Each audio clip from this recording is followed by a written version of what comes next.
let's take a look at our top selections for Dan Illman, Mike Beer, race number 3 at Belmont Park on Sunday, October the 18th, is the Grade 2 Knickerbocker Stakes. Let's take a look at the field. We're going 1 1/8 on the inner turf. Only a field of 5, but an evenly matched group.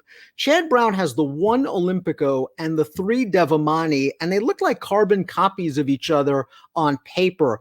Horses that like to sort of finish second and third against top competition, and they're both getting blinkers off. Yeah, I mean, they're both pretty good. It also feels like that another thing they have in common, Dan, is that neither one of them really has any speed at all. And in this race, it just feels like it could really, really work against them. Perfect segue for the Timeform US pace projector, because you're absolutely right. The key to this race is the pace. It's the rare gray bar, no speed scenario where we are expecting just a glacial pace on display, and that could work against both of the Chad train runners. Breaking the rules, the number 5 has some tactical speed.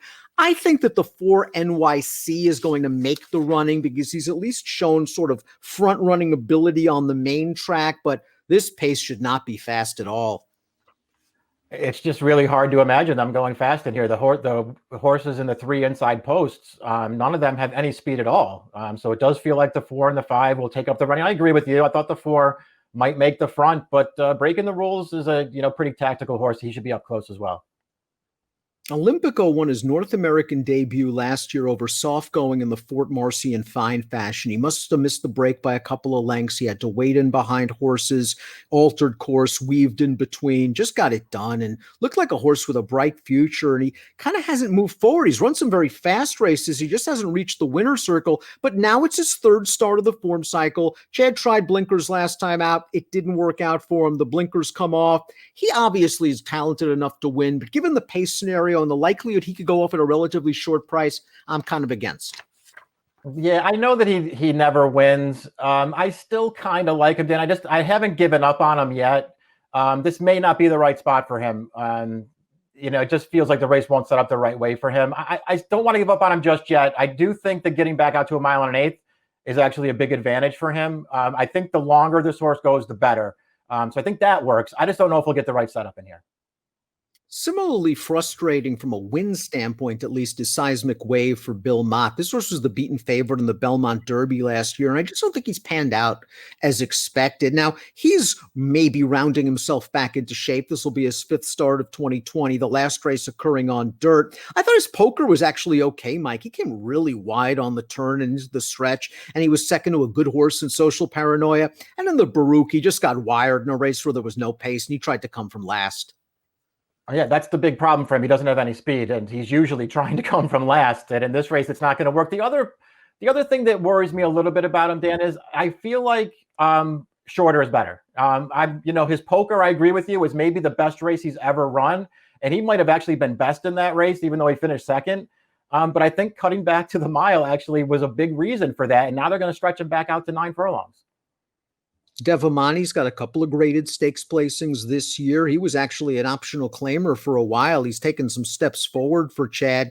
3rd in the Lure last time out. Let's watch a replay for Devamani going back to Saratoga. And this is a race against Breaking the Rules, 2 starts. Bala Rocks, I'm sorry, last time out made the lead. You see Breaking the Rules in the black and red, the typical Phipps silks. Devamani's going to come with a little bit of a run in here.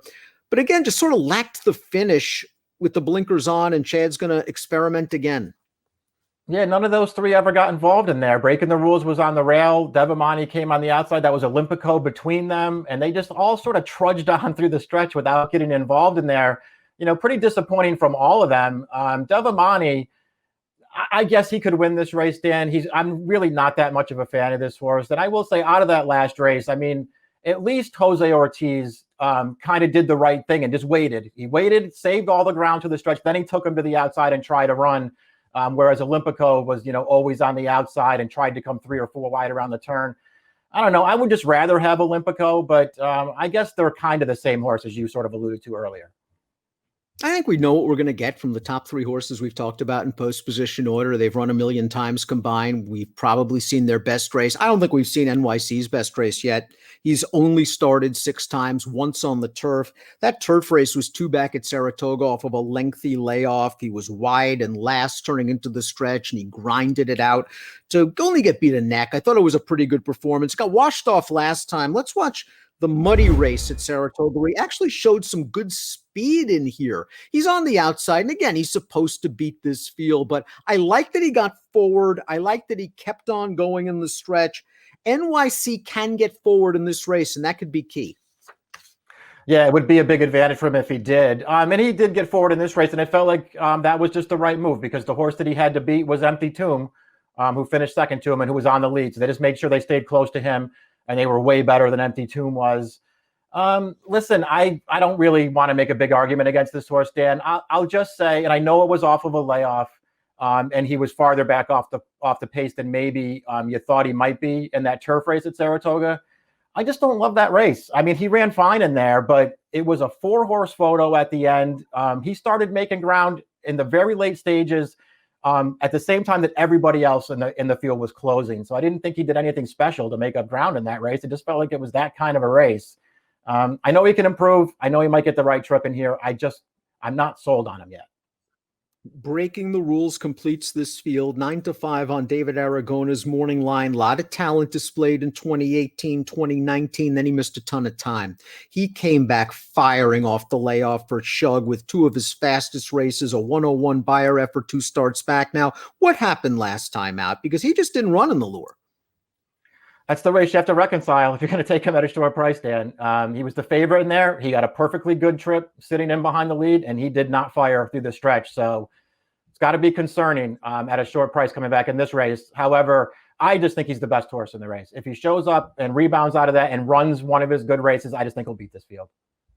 And that's where you're going as we take a look at our top selections for the Grade 2 Knickerbocker Stakes. You're going with Breaking the Rules. I just like the combination of NYC's upside potential and his tactical speed. I think he's going to be in the thick of things turning into the stretch. And we know horses like Devamani and horses like Seismic Wave and horses like Olympico, they find ways to lose races sometimes at short prices. Yeah. Maybe NYC's upside will help him out. I'm going 4, 1, 3, and 5. You're going 5, 1, 2, and 4. Breaking the Rules, looking to get back on the beam. It's the Grade 2 Knickerbocker. It's at Belmont Park on Sunday, and it's race number 3. Good luck.